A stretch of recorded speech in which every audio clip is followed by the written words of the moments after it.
नमस्कार मंडळी, माझं नाव सारिका. माझ्या यूट्यूब चॅनलमध्ये सर्वांचं स्वागत आहे. आज ना शेवग्याची भाजी बनवली आहे, ती तुमच्यासोबत शेअर करत आहे. तुम्हाला व्हिडिओ आवडला तर शेवटपर्यंत बघा.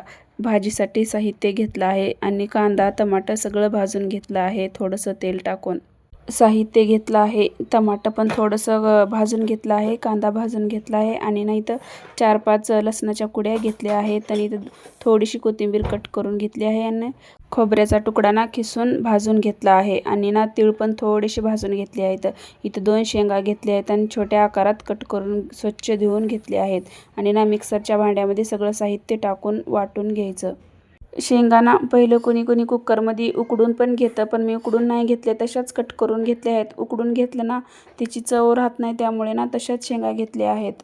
तेलामध्ये मोहरी टाकून तडतडली की त्यामध्ये आपण वाटून घेतलेला मसाला टाकून घ्यायचा आणि ना तेल सुटूपर्यंत छान तळून घ्यायचा मसाला. त्यामध्ये ना घरचं तिखट टाकून घेतलं आहे आणि ना गरम मसाला पण टाकून घेतला आहे. मसाला छान असं तेलामध्ये तळून घ्यायचा. मसाला परतत आहे तोपर्यंत ना हळद थोडीशी हळद टाकून घेतली आहे.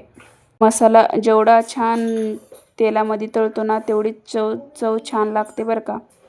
हळद आणि गरम मसाला टाकून घेतला आहे.